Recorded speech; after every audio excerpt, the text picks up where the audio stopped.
Teks persuasi dapat diartikan sebagai suatu teks yang mengandung alasan-alasan, bukti, atau fakta yang mengandung unsur ajakan atau himbauan agar pembaca melakukan sesuatu yang dinyatakan oleh penulis. Karena sifatnya yang mengajak, di dalam karangan persuasi sering ditemukan kata yang mengajak, seperti ayo, mari, lakukanlah, dan sebagainya.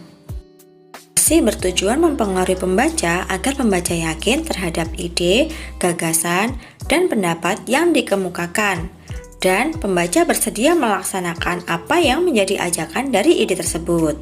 Adapun ciri-ciri teks persuasi sangat berkaitan dengan upaya menjelaskan, meyakinkan, dan mempengaruhi pembaca melakukan ide yang dikemukakan. Teks persuasi memiliki beberapa ciri-ciri sebagai berikut ini.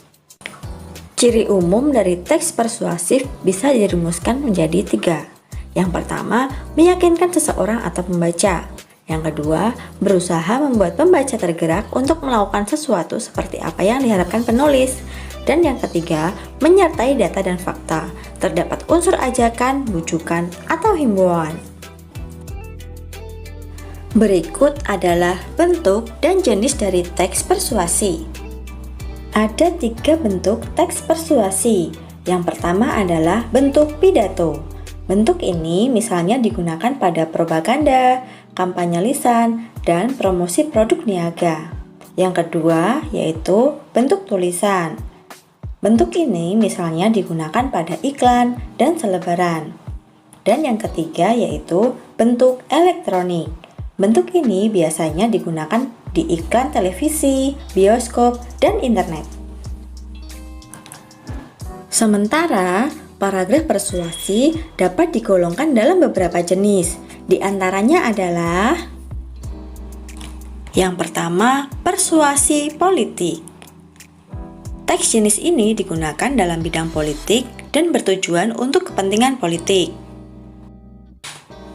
Yang kedua, persuasi pendidikan.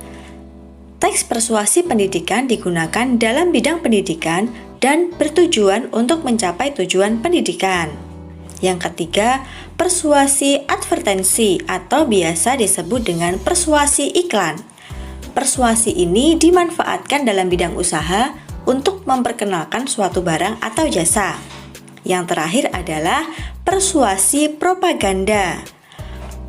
Persuasi ini sering dipakai dalam kampanye.